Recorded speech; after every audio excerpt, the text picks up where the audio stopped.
Hello guys and welcome to yet another session here at the Gosu Academy. Today we'll be talking about something I'll call the unspoken rules of Counter-Strike. Now there are a few very obvious unspoken rules of Counter-Strike, something like if you're playing Mirage, it's kind of expected that one of the A players, either the con player or the A player, will be doing a Molotov towards ramp and the other will be doing a flash over mid. These are the kind of unspoken rules I will talk about, and I will not only talk about what they are, I will also talk about why we do them. This is more so an example of something that is connected to a default round in Counter-Strike.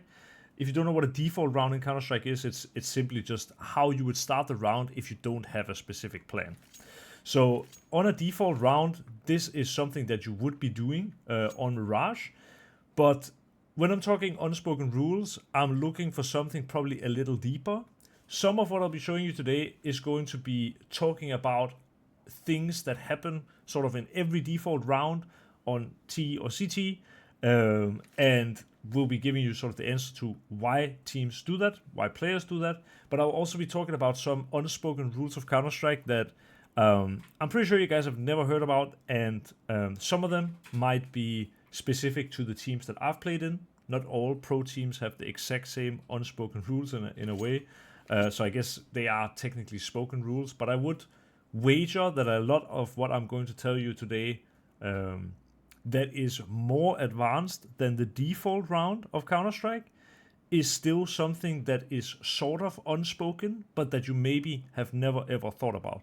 It's something that you probably do naturally, but you don't know it. And if you don't do it naturally, it's something you should start doing, basically. So going into just the default round of Counter-Strike, I'm not sure if you guys will be able to hear this, but first let me open a little bit of a drink, because it's been a long day. Basically, the reason people do this Molotov, it is pretty straightforward. It is so you can stop the A rush, because one of the most sort of easy calls to make as a T is simply rushing A. Why is it that teams don't just throw it like this, but instead a lot of players, top players especially, throw it like this? Part of it is that it is remnants of CSGO. In fact, if you throw the Molotov like this, for the Ts, a lot of the time they will actually in CS2 with the new Molotovs be able to peek behind this. But part of the reason why you will be doing this Molotov, and if you've ever questioned yourself why do people do it like this, is because wherever the Molotov lands is where the big flame is. And for some time in CSGO, it was very normal for the AWP, when they had the second best spawn to go slope, would be boosted here and look over and try to kill a player crossing to connector. The reason for Molotoving like this was it's a very easy way to get the big flame to be here, which makes it harder to see the player crossing con. Now, Molotovs were much harder to see through in CSGO than in CS2, but I do believe this is still why people throw this Molotov in such a way. An alternative would be to just throw it like this, but as you can see, it's possible for you to throw it too far where the big flame doesn't land in the exact spot, and that is why players tend to do it like this instead. It's a more consistent way of getting the big flame right at the corner, which is what you want. Why do teams flash over mid? Why is this an unspoken rule of Counter-Strike? Well, it should be pretty obvious. Obviously, it is, again, utility you use to counter the opposing team. But the biggest reason why this flash is so insanely important is because if you are a CT AWP, I'll actually even show you with proof here. If you are a CT AWP, you might be getting a spawn like what I just did here. This is definitely not the best spawn for window, and this means if I were to run out of spawn and run towards window, and even if I do perfect movement, I go into window and I jump up here, I will actually be here later than the T-AWP if the T-AWP has front spawn. And whoever wins this angle first is basically the winner of the AWP battle. So what this flash does is actually it allows your CT orb to play window even if he or she is having a bad spawn. If you as CT orb get this spawn, for example, you don't necessarily need any flash over mid, because you can go and you will still be there on time to win the angle and be there before the T orb. Any other spawn, you will want the flash, and ideally, and this was something I was doing very well in Sprout, you want to even be calling the flash, because sometimes you will be getting the spawn that's down here, and in that case you are going to be very late. If your A player has a very good spawn, he will come over here and the timing of the flash will no longer match up. So really important that if you have a bad spawn and you're playing high level Counter-Strike, or even just in a Faceit, but like decently high elo where people actually communicate, tell him to wait with the flash a little bit. Say you have bad spawn, say okay, flash now, you wait a bit, then you jump up and you peek. That way, if the T orb gets the front spawn and wins the angle, now he will be blind and he will shoot in blind. The advantage of the window as well, and why this flash is so good, is, I mean, you can tell it's so completely ingrained in me, but most CT orbers actually jump up here and peek from on top. And the reason is just that if the T orb wins the angle here, but gets flashed, they are probably aiming down here and will shoot, but won't kill you if you jump up here. So it's just overall a tougher shot to hit, and especially if he's blind, it's a much tougher shot to hit. Now, if you've ever watched professional Counter-Strike, one of the things that B players do very, very often is jumping like this with a smoke. And it doesn't always end up in a situation where the B player uses their smoke. But if they do, this is a lot of the time how it will go. They will be jumping here. And as they get contact, they will drop the smoke like this. They will fall back to forest. And now it's kind of like they're cutting the side in half. They can win a lot of time by holding an angle like this, or even playing around the smoke. They can also go up, play around the smoke up here if they want. There's a whole lot of things you can do with this, and this is also one of those kind of unspoken rules where anyone who's ever played B on Mirage will know how sore your knees get after a half, where you've probably not seen a single player, but you've been just jumping here the entire time. A cool trick as well for this, if you have low money when they go B and you're jumping like this, what you could try is doing the smoke, and as you do it, throw an underhand flash and go through it with an MP9. This is like a super good move, because a lot of the time the Ts will see you jumping, they will see the smoke, and they will either go car or they will go out here and try to run across. So if you go through the smoke, either car and play headshot angles, or go through here and hold the window or kill anyone who's running out, that can be a really interesting way of playing B-side, essentially. I guess there isn't a whole lot more on CT side that I would consider like an unspoken rule. I guess one thing that I was thinking about earlier is, this is an unspoken rule that isn't Mirage specific, but it's something that I see a lot of people, even actually top teams, do wrong. I saw this just the other day. If you want to fact check me on this, I was watching Na'Vi versus Mouse. I am Rio Grand Final on Rush. And what happened was the A player of Mouse, who, for the life of me, I can't think of who is. It's probably either Jimpad or Brollan. It's Brollan. It's Brollan. So Brollan was in the mid round, moving over to Sandwich, which is a good position to be in.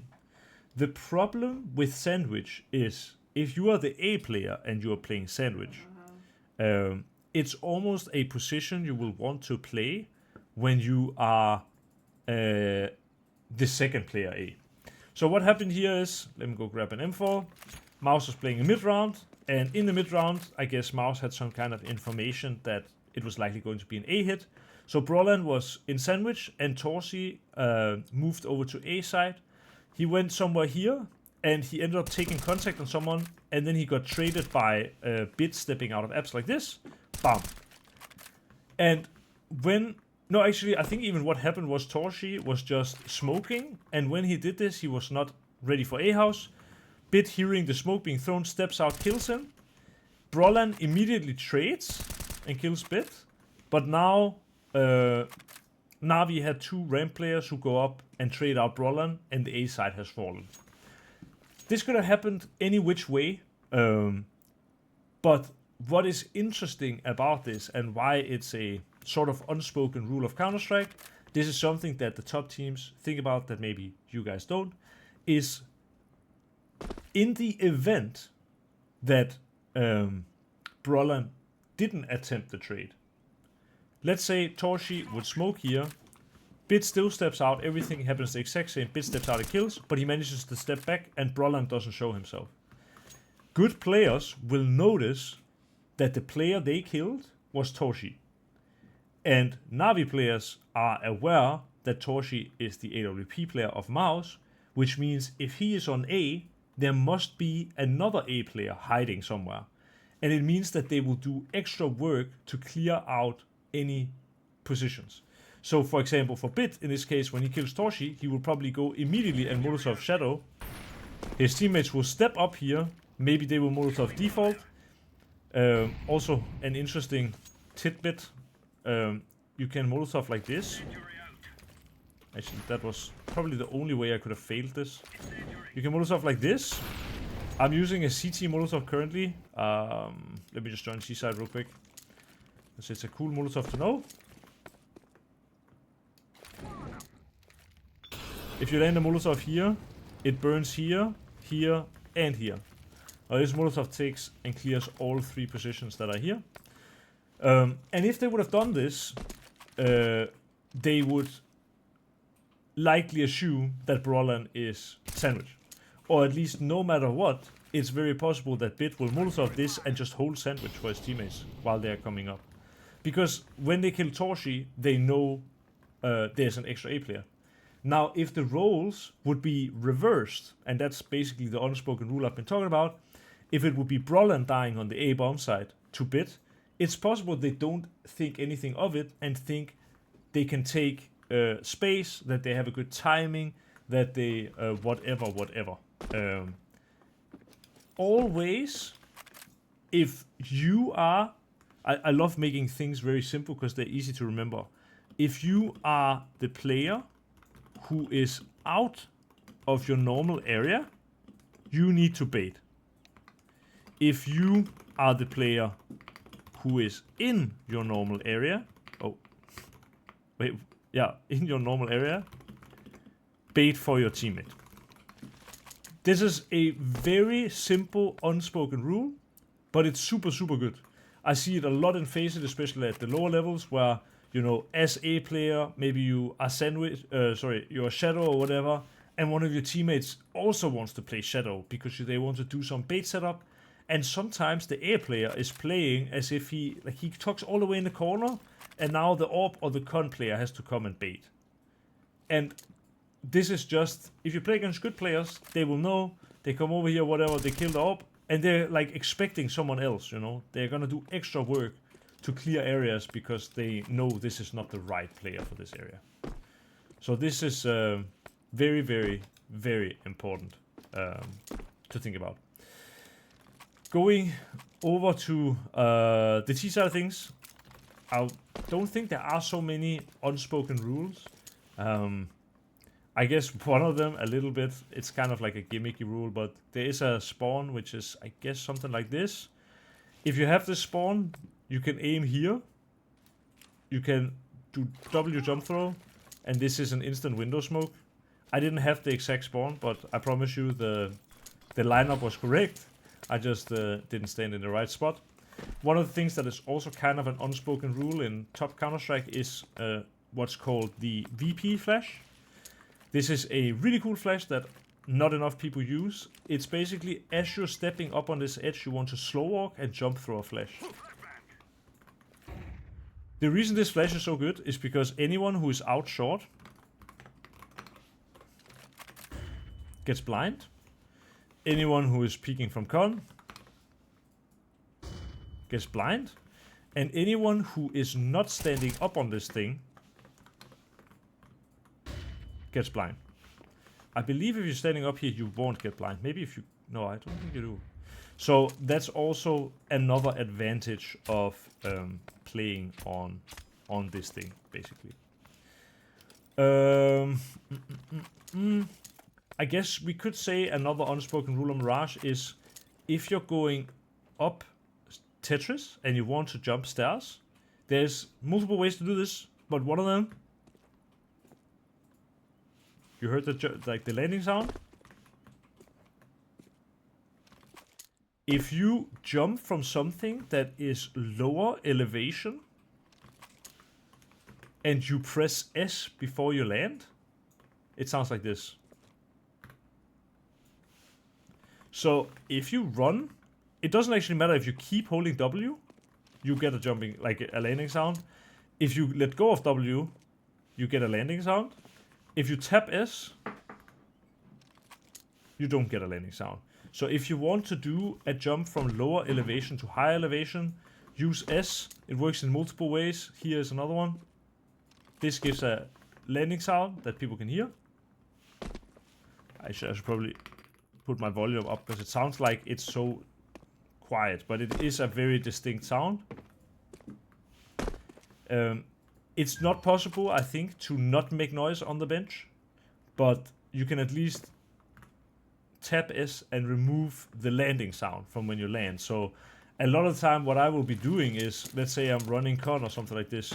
Yeah, usually people throw Molotov, so the Molotov hides the steps, no? Or something. Yeah, exactly. If you time the Molotov well, you can make it so that basically the bench sound gets ignored almost, and if you then do the proper movement for the landing sound as well, it is basically silent.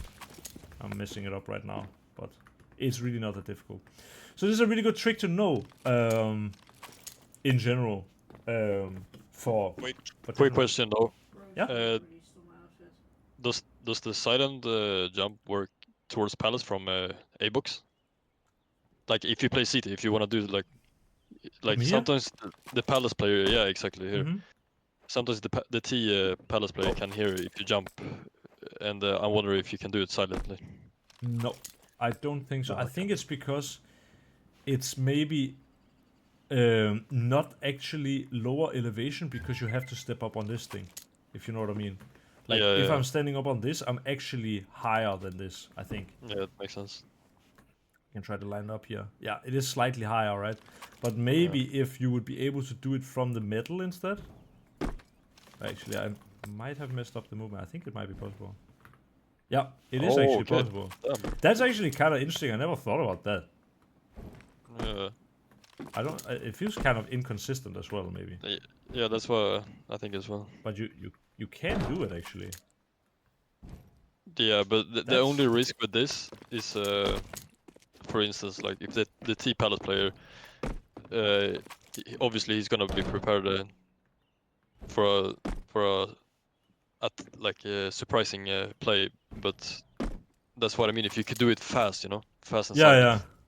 But this is like you have to stand. And you just beat these if you have the best spawn for palace. Can't you just like beat them all the time that you jump so fast that they can't hear it?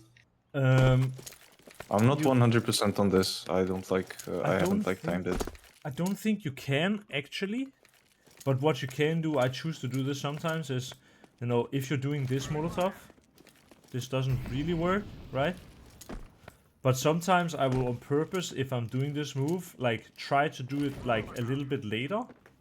So it kind of matches up a little bit more. You get what I mean? So like instead of throwing the Molotov like this, like sometimes I will myself do this Molotov, like you can even do it maybe double click so it like goes really high up. And then maybe it will be less visible, or a lot of the times as well, if you ask your connector player to do the Molotov for you, if you have the front spawn, the timing of this might line up so that it actually fits kind of okay, you know? But I like sometimes I'm able to do this and sometimes I'm not. I think there must be a way you can get this consistent. Maybe it's even about how far I'm jumping. I don't know actually. Well, it's actually worth figuring out because if you could jump up here silently every time, it would be really good. Yeah, But, especially if you have AVP, free killer. Yeah. It's super good. Super good. The I thing agree. is, there's also a very dumb utility play you can do is you can molly under palace and then go for a quick aggro instead of a silent jump. I mean, the Molotov is useless, but the point is to reduce sound when you jump. Yeah. Do you know what I mean? I get what you mean, it's not that smart. and yeah, I was about to say like, good players will understand that this would be bullshit because you would never Molotov Palace at the start of the round. Like you won't Molotov Palace before the T's can even be here, so this just doesn't make sense. But what you could potentially do, I mean, you could do this and do like a nade, for example. Bro, I'm fucking up my movement so much, but like if you do a nade, maybe you can get it to time, or if you get your teammate to nade, like. I think normally in a match as well, there's more noise going on a map in general. But yeah. Oh yeah, by the way, cool piece of utility I found. Let me see if I even remember how to... Oh yeah. So, this is kind of unrelated to the session, but now that we're talking about Molotov here. A lot of people throw this Molotov. You go in here, and you aim here. And then you throw it at the top of the lamp. And this is quite good, but... Okay. I've seen pro games that people are not burning here. Like you could actually see here that there was a moment where I was not burning. So what some people do is, as CT, they will stay up on this box. Let me see how far I can go. Yeah, you can actually be quite hidden, you know? And then the T's are not clearing shadow because they think, you know, it is clear. So maybe they go out sandwich and then you're actually up here killing them. It's like an old play in CSGO. And, people found a way to throw the Molotov. Like, I think if you just threw it, it was not working, but if you threw it exactly on the corner, then it bounced, I guess, more in the corner here and it burned up. Like you see now, right? This is the good Molotov, basically. But for the running Molotov, it's been difficult to get it to spread up there, I guess. And I've seen many pro teams abuse this lately. But if you just do slightly different lineup, instead of doing it here, do it on the black line and throw it at the top of the lamp. With this Molotov, it should burn everything. Like, I'm not able to stand here at all. And it's such a small deviation from the standard lineup. Like, instead of here, it's here. But it's actually a much better Molotov. The reason why it works is because it hits this piece of wood. Like, I will show it just one more time. Like, if you do this one, it doesn't hit the wood, it goes down, and because of that, it hits the left side of the ladder, and it lands closer to the middle of shadow. But if you do it up here instead, it hits the piece of the wood, and then it actually goes further in, and it always burns this. So this is just a inarguably better Molotov. You're also exposed to the sniper in jungle, because you take one extra step forward.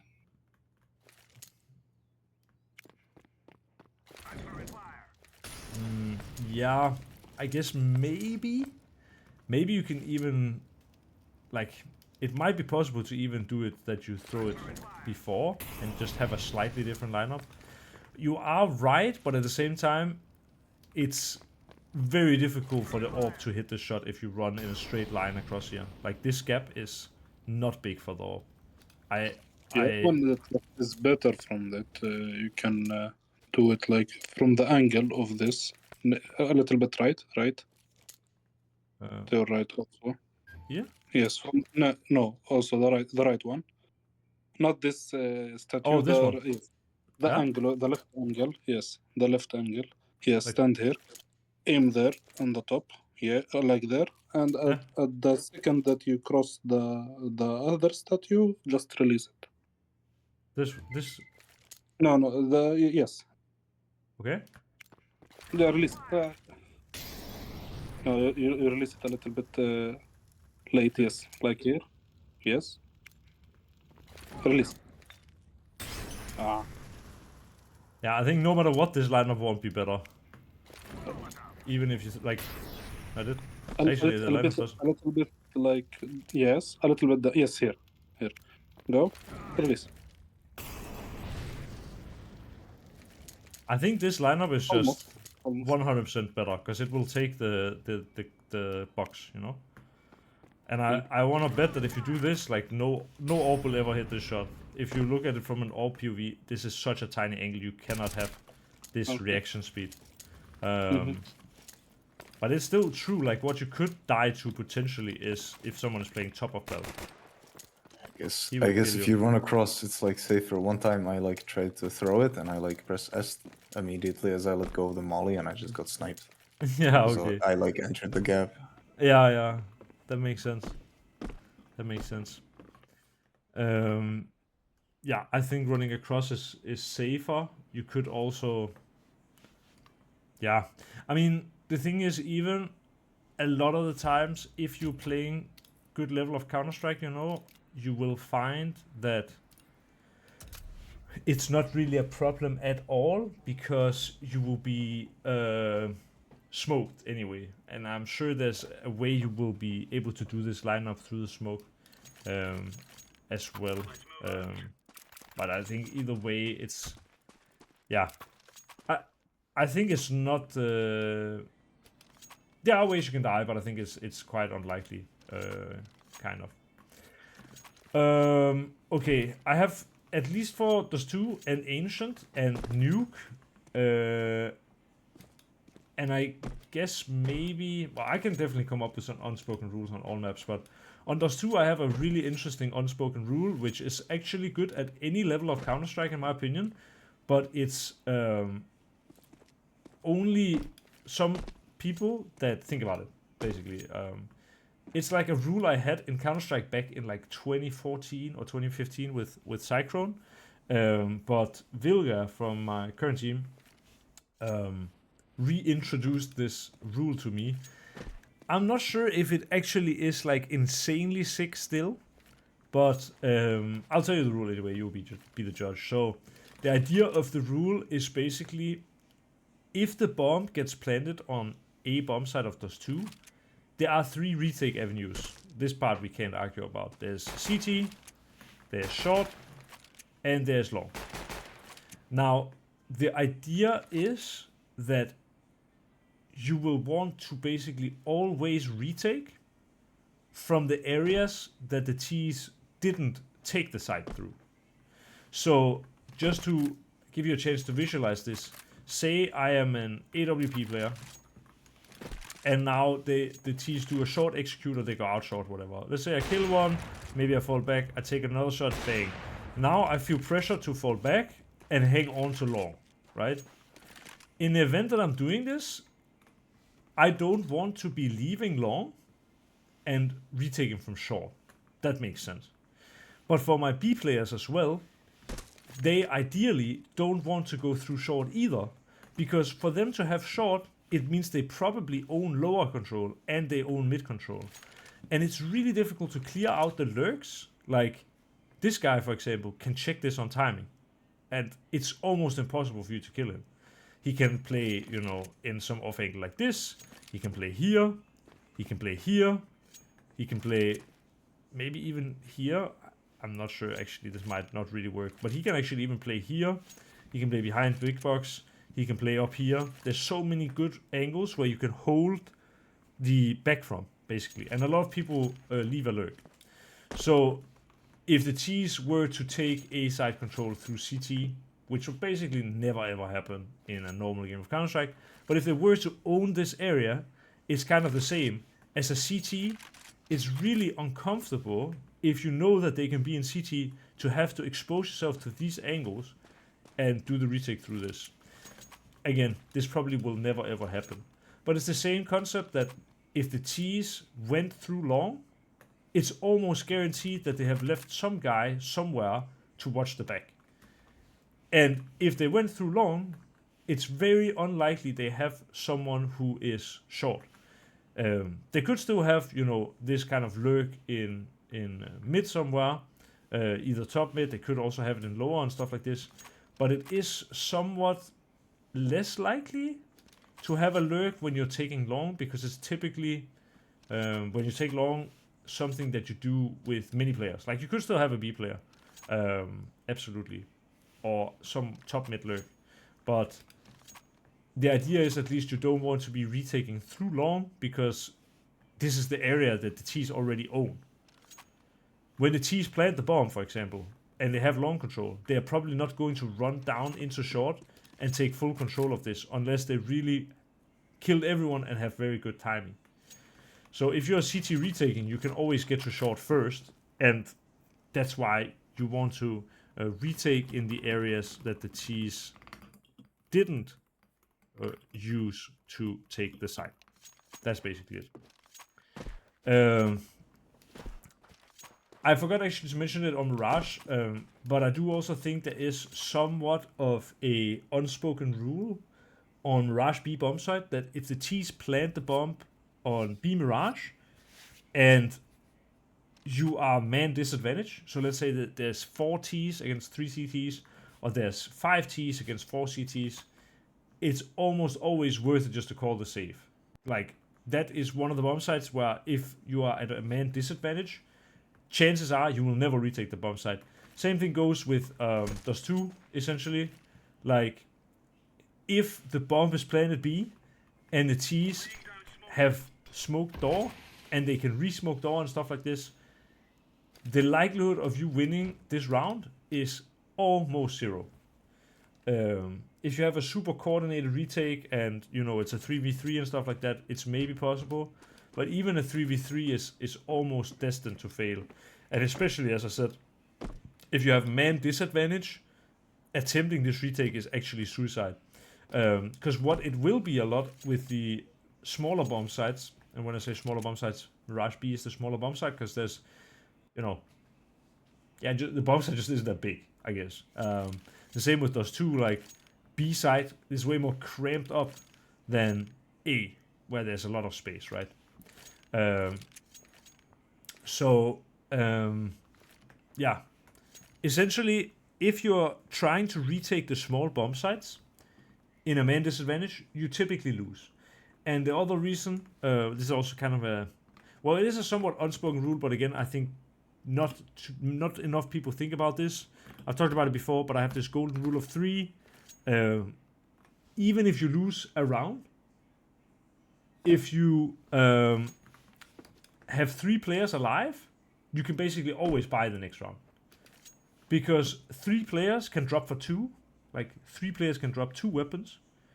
But if you only stay alive with 2 players, 2 players can't drop for 3. So, if you lose a small bomb site, let's say you're in a 3v4, not only is the win percentage extremely small, on top of this, risking your weapons here is just not worth it. It's kind of as simple as that. I think on Dust 2 as well, an unspoken rule is, because we've talked about this even in my team recently, you never try to cross to pit if the CTs can have an AWP without flashing this area away. But what I see a lot of players make the mistake of doing, even at like pretty high elo, is they know they want to cross into pit, so they will flash over, and then they will try to cross, and then they will die from car, because you have to time the flash for being already here when it pops, which means you have to cross the car angle. So, in my opinion, this is an unspoken rule on Dust 2. If you want to make it into pit, always first do car molotov, and then do the flash. And that way you can, you know, make sure car is not peeking you. And when you're sure car is not peeking you, then you can use the flash to jump this last corner. Because the AWP is most likely standing in this angle. And really you only just need him to be blind for a split second. But if someone can be car and someone can be side, the flash can never take both. And that's why you can't cross to pit before you do that, basically. I would also say an unspoken rule on Dust 2 is if you have double man advantage on T side, or actually even if you just have a man advantage, one of the best things you can do as an AWP player, let me see, did I leave my AWP somewhere here? I'll just buy a new one, I'm rich. One of the best things you can do as an AWP player is hold the mid rotation. Very few maps in Counter-Strike have a visible rotation between sides. Think of it. Maps like, Anubis, the mid rotation is visible, but there's always a safe option, which is going through CT, which is invisible, or at least not visible, right? Same on Inferno. The rotation, I mean, if you're running across mid, then it is visible, but majority of the time, if you want to cross from A to B, whatever, you just go through library or through CT, and all is good. Think about more maps. Mirage, as CT, you can just rotate from A to B through CT, not a problem. On Nuke, the rotation is also not visible, and so on and so on. Dust 2 is one of the few maps, same with Ancient, for example, where the mid rotation is actually, or like the rotation between sides is visible. So if you have man advantage, and you have a good understanding of Counter-Strike, like, say, I know we killed the AWP player. The default setup for the CTs is 1B, 1B rotation, 1 long player, and 1 A rotation. In the assumption we've killed the AWP. This means that they are 2-2 split, and this means that as long as I'm holding this rotation in mid, the CTs can never change their setup. It's literally impossible for the CTs to be in any other setup than the default setup if I'm expecting them to play default. And that's why I always hated playing against Virtus Pro, because James is the master of this. He will literally sit here the whole round if he has to, and then make a good call around it. Because if you kill the AWP and there's only 2 A players, it's always basically a good idea to go A. And what Virtus Pro are also really good at doing is then going and, doing heavy pressure A, so the B rotation feels the need to rotate before the hit comes in, and then James catches you in mid, or if he doesn't catch you in mid, now, if he misses even, you will be on the wrong side of mid, and now James knows that you are only 1 B player, and he can hold the rotation again, maybe from a slightly different angle or something like this, and it's horrendous to play against. Like, it's horrible. If you haven't, well, most players, I guess, haven't played against James on the 2, but it's disgusting. I hate it. One of the worst players to play against. On Dust 2, for sure, for me, the worst player to ever play against. So yeah, for me, an unspoken rule of Dust 2, if you have double man advantage, absolutely do everything you can to hold the mid info. If you have 1 man advantage as well, if you can hold the mid info, it gives you so much. You can basically predict the entire stack of CTs. Okay, those were some unspoken rules of Dust 2. I will move to Ancient real quick. I think I will move a little away from... fuck it, actually. I will just... I was thinking of moving away from some of the smaller things and only focusing on the big things. But I'm thinking I'd rather actually talk about more unspoken rules and then have another session with the same but on different maps.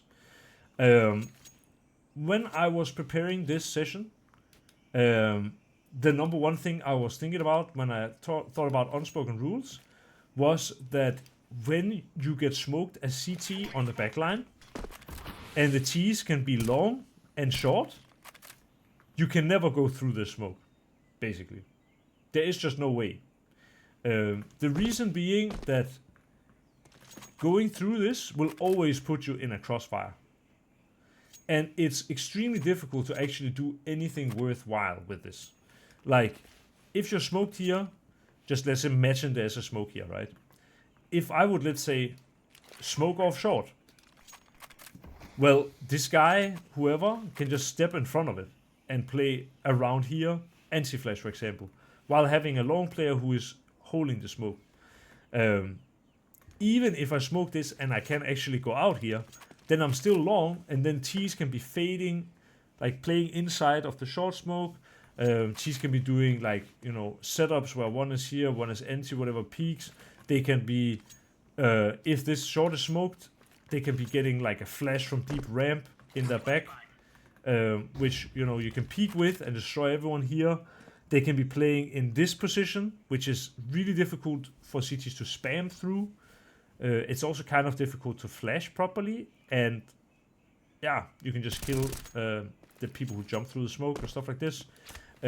So if you are CT end up behind the smoke and you know the CTs can have this area, there are two options basically: either save or decide to go around and play the retake from heaven, in which case you would be retaking from cave or ramp.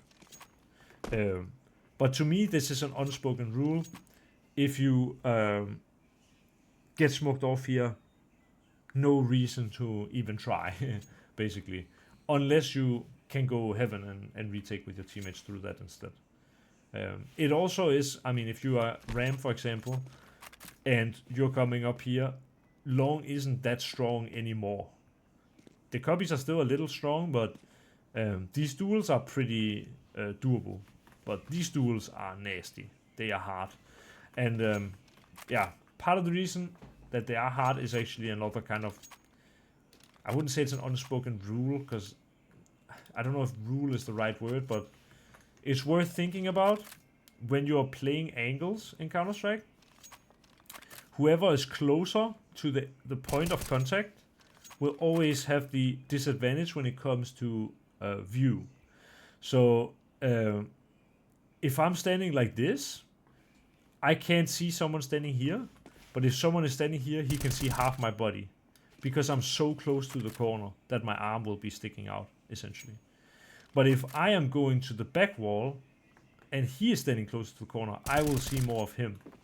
And that's why these long fights are so difficult, because you have not much space to move here at the back, and these guys can be playing all these angles where they are, you know, further from the corner than you are, and will have a, well, they will have a big edge in being able to hold a lot of off angles or being able to speak with flashes, but also they have, you know, angle advantage in that sense.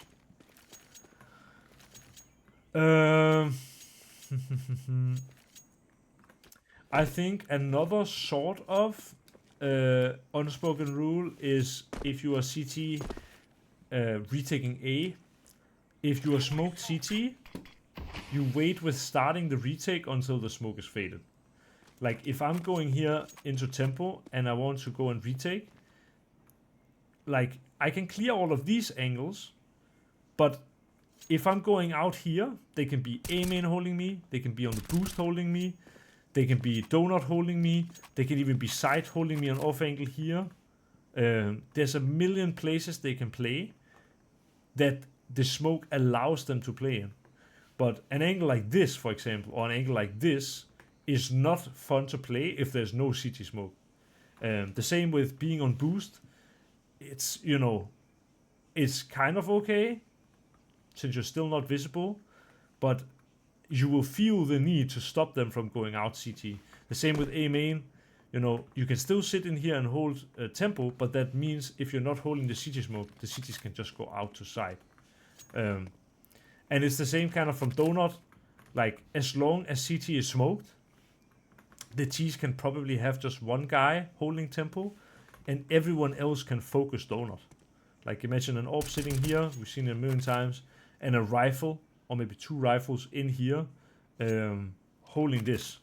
But if there's no CT smoke, then it's possible for you to start the retake in a different way, where, you know, if you peek from this side, we again talk about the angle advantage. You have angle advantage on the AWP, and anyone who's inside tempo, you have advantage on the shadow here. So when they want to peek you, you will know it, because you can see their shadow. Which is really stupid game design, by the way. And I hate Valve for adding this. Anything else that is very obvious? I'm not sure. Well, I say very obvious. It's the goal is to find things that are, I guess, obvious to me, because I've done it a lot, but not obvious necessarily for you guys. I do think one thing that is kind of an unspoken rule is, if you are going out mid against pistols, you always want a window smoke. And the reason for this is that, you know, if you go out mid, I've seen it before many times, if you go out mid, even against pistols, if this guy has a deagle, he can have almost as good duels as you can. Like, peeking here in headshot angle, even with an unarmored deagle, is really strong. The likelihood of you getting a kill with deagle here is quite high. But you can obviously understand, as soon as I do a window smoke, the likelihood that the deagle spams me perfectly through the smoke is close to 0. And if we're talking premier matchmaking, it's probably 95%. That's some of the people who play there. So yeah, I would say if you're playing as pistols, this is an unspoken rule as well. I would also say this is kind of an unspoken rule. If you are playing against pistols and you want to take cave, if you do this Molotov and you fight this, and you clear this, whatever, if you follow up with this Molotov, it's super good. Actually, I fucked it up. I don't know what I'm doing. It's here you aim, you run and you throw it.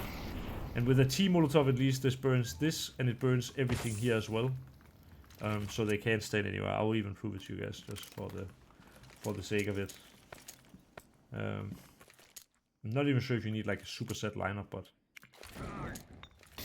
like this, it should burn everything here and it burns up here. So you can clear the guy who's sitting here with the Zeus, you can clear both close corners, and now against pistols, these duels are very nice if you have an AK. And you don't have to clear the corners. And then even if you Molotov this, you can get someone else to Molotov pillar for you, and then like you don't even need to clear your corners anymore, you can just go out. Super nice. Yeah, I would say that's the unspoken rules that I have for Ancient. I could obviously talk more about the things that are default, kind of what I did on Mirage. Like, I could talk about smoking mid immediately every round. I could talk about what utility a cave player will do and stuff like this. But I tried to find some things that were a little bit more things that should guide your gameplay, let's call it. Like, knowing that you shouldn't play the round from backline if you're smoked here is just such an easy rule of thumb that even an amateur can apply. If you're smoked off here and you don't have, like, you know the cheese can have this area and this area, don't go through here. Just either save or go somewhere else. Like, go heaven. Because you will never go through there. This is something that, you know, to me is an unspoken rule of Counter-Strike. I think most pro teams operate this way. But it's not something that's necessarily obvious. It's something that's been found out and that not everyone knows about. But it's so easy to apply. And that's what I hope that this session has helped with in certain cases. Like, especially some of the Dust 2 stuff. And yeah, hopefully some of the Mirage stuff as well. Since I know we have a question that I would love to answer, because I got it asked before the session started, I think I won't continue with another map for now. What I will say is, if you have liked the session and you're watching on YouTube, for example, in the description there is a link to Gosu Academy. We have many different coaches. We do different sessions throughout the week. There's, I think, more than half of the days in the week there is a session with someone, and you can try it out for 1 month for absolutely free. You do have to enter your payment details, but the first month is money back guarantee. So if you don't like it, you can just write them and they will give you your money back. So if Counter-Strike coaching is something that interests you, obviously most of my sessions are available with a lot of delay on my own YouTube channel. But there are many other coaches, and it's really worth it to check out Gosu Academy. So I will urge anyone who has made this final video to try that out. For the person who had the question earlier about going pro at the age of 24, could you ask the question again, just so the video hears it, I guess?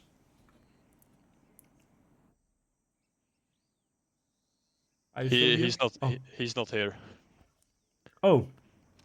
Okay, but well, But I have like the same type of question. Okay. But I'm 21. Yeah. Okay. Well, I think it's such a great question because I know this is something a lot of people think about. And I think I have a really good perspective on this because obviously I followed Counter-Strike for a very long time, but also I was a little bit of a late bloomer myself. And I'll get into that. So the question is, in essence, well, what was asked is, I'm 24 years old. I would like to go pro. Is it too late? And now you as well, you have basically the same question. I would like to go pro. I'm 21. Is it too late? I will give you I would call it an unbiased opinion on this topic. I am very happy with the life I have currently. But I do sometimes feel I've missed out on certain things in life.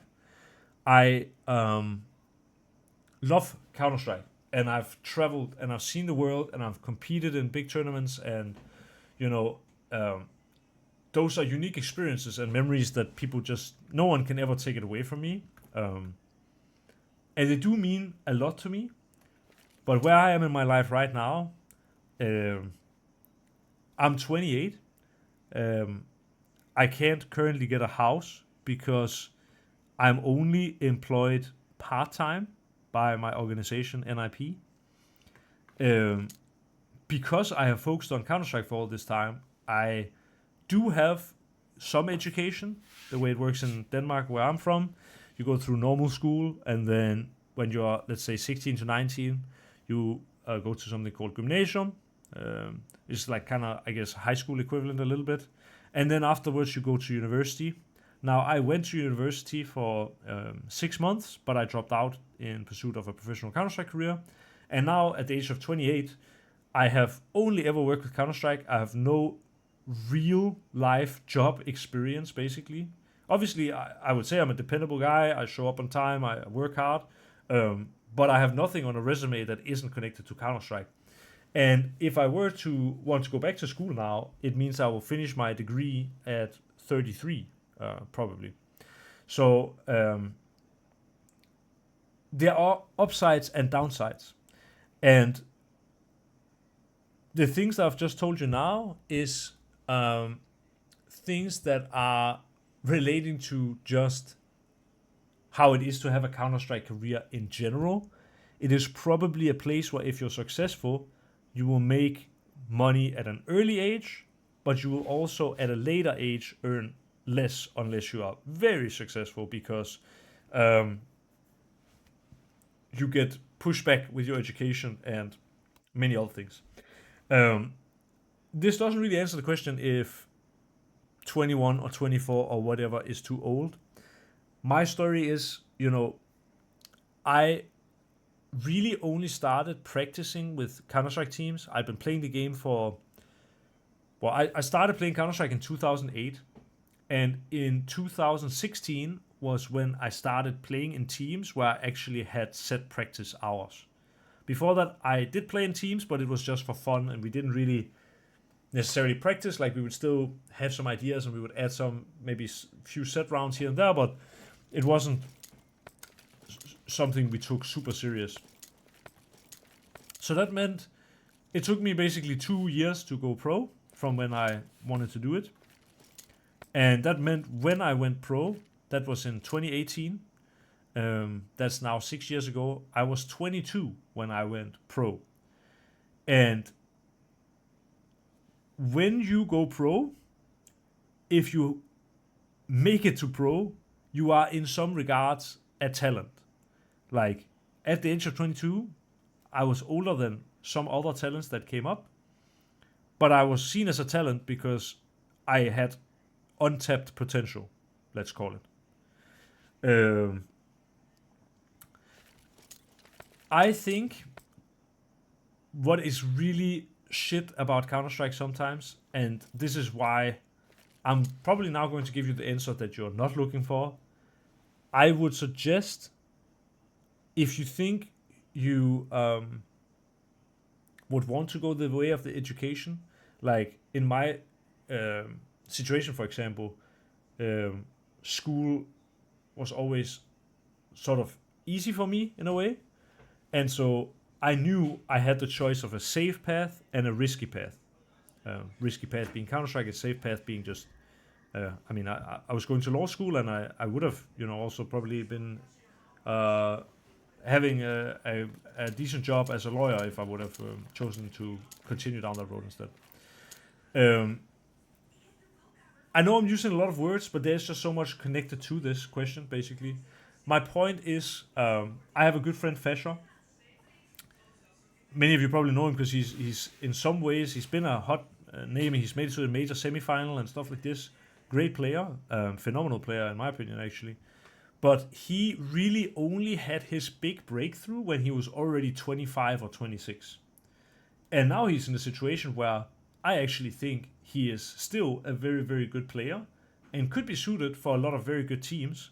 But because he is the age he is now, which is like 28 or 29, he is being overlooked because there are younger talents that have, again, this untapped potential, where someone like Fasher, you would maybe argue, we have seen his peak already. The way Counter-Strike is the top players get massive salaries, but the young players, they accept lower salaries. And if you get a young player for a low salary who develops into a top player, you can sell them for much more than you've invested in them.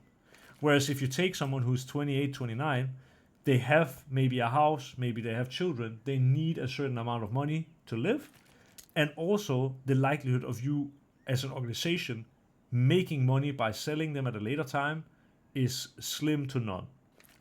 So I think a really big part of the reason why I retired at the age of 27 in Counter-Strike was, well, partly was because of just how many scammer orgs there are in Counter-Strike. But one of the biggest reasons was actually I felt I had reached an age where I no longer was interesting to sign. Like, for me to actually be signed to a team, I would have to be playing at a bad team. I would have to be putting up incredible numbers. Like, think of the players right now who are old and not IGLs who are in top teams. There aren't many. One of them is Rain. Well, he's been in the same team for, I don't know how many years, like 7, 8 years, something ridiculous. And there are rumors since 3 days on Reddit that he is going to be kicked from FaZe. Crims, he's in Fnatic right now. He's also been in Fnatic for like 7 years. If you look at other players who are around the age of, let's say, 28, 29, stuff like this, there really isn't a whole lot who aren't IGLs and are still performing at the top. Like, even someone like Dupree, for example, he's actually a really good example. The most successful player of all time when it comes to team achievements, wins 4 majors in a row, goes to Vitality, wins a 5th major, and is the only player ever in existence to have 5 major championships, and immediately he gets kicked from the team just to make space for a younger model. If you are 24 and you want to go pro, I think if you have other options in life, definitely go for those. It also depends a little bit where you're from, because if you are from Denmark like me, average salaries in Denmark are very high. And for me to make enough money to make it worth more than a regular career with a lot more job security, I will need to have a very high salary. But I know that there are a lot of Bulgarian players, for example, who maybe earn 1,000 euros a month playing Counter-Strike, and they live like kings, So it depends also a little bit on which country you're from. If you're from a country that doesn't earn much working a normal job, well, you can you don't even have to be as good at Counter-Strike to make a living, or even make a good living.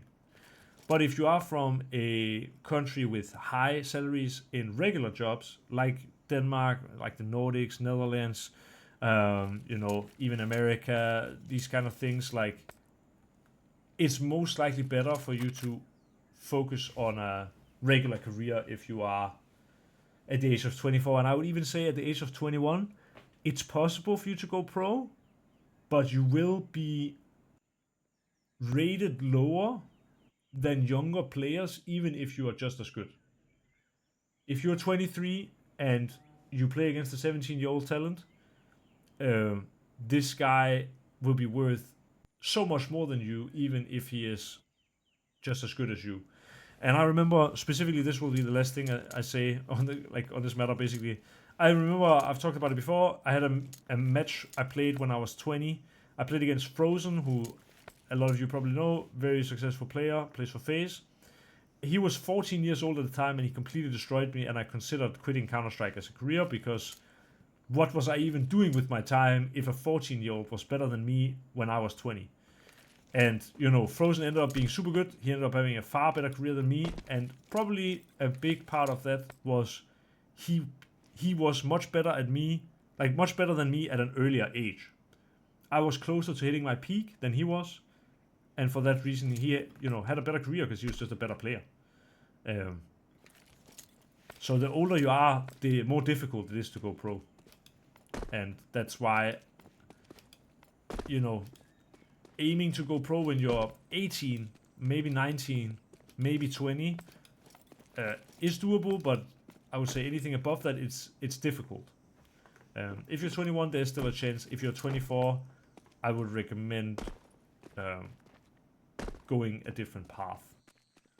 And I'm saying that to be fully honest and give you guys the best information I can. Does that answer your question? I know it's very long, but I wanted you to have all the information.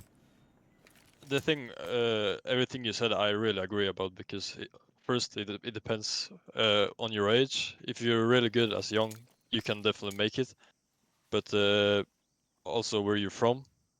Yeah. And and I'm from Sweden, right? I can tell by your accent. Yeah, exactly. So basically, we in Scandinavia, we have a lot of job opportunities, and we got a lot of school, we're just so far ahead than many other countries, I would say. But for me, right now, in my personal life, I have a full-time job that I work from Monday to Friday, every day. But as soon as I come home, I don't really much do anything in life, so I just sit and play Counter-Strike. But I'm not playing Counter-Strike anymore for fun. I want to actually get good at it. And for me, I know it's not a realistic goal to be professional, right? But it will be fun to have this team versus team experience. Yeah. So obviously, if I would become pro, let's say within 3 years, you have to think about your economy, how much you're gonna earn and shit. Yeah. Because as I say, you have to be realistic with most of decisions you make. This is actually something everything you said, I really agree with. Yeah, and this what you said, I really agree with as well. This part I didn't touch on, but this is the best thing. That's kind of inconceivable for me because I've done it for so long. But you can go pro, you can try to go pro in Counter-Strike at literally any age as long as there's a backup.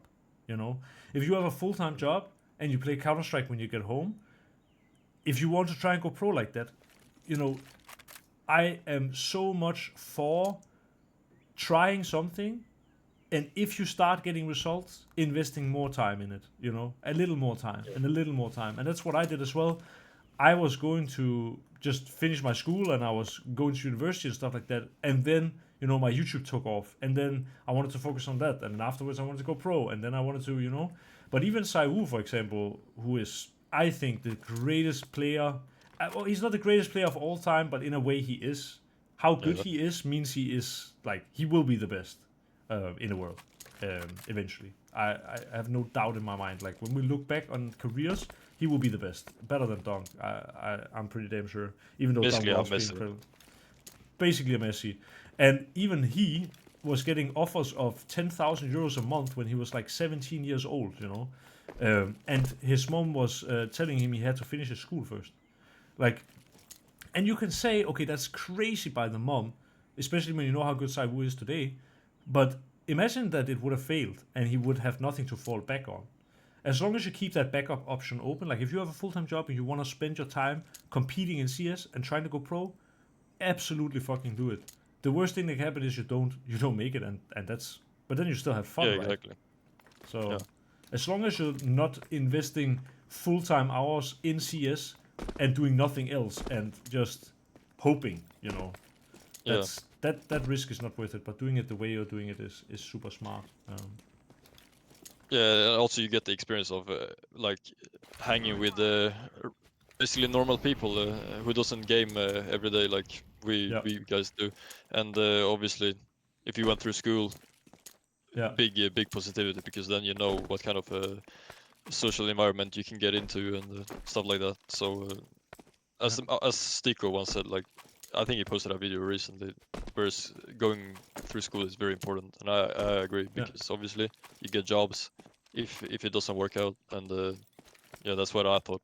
I never thought when I was like 15 or 16 like I want to go pro in CS. Only but like back then I was just thinking I want to complete school, get a job, and that's it. But now now recent years, when I got a lot of free time when I come home, I wanted to get good at something, and I find the Counter-Strike really enjoyable. Yeah. That's also why I'm here, because I really enjoy this type of classes. Like this coaching session, specifically today, has learned me so much, and I really like. I have a passion for it. I can tell, and I'm really happy you feel like you've learned something. I hate to interrupt. I don't feel like I'm really interrupting, but I would actually just like to leave it there.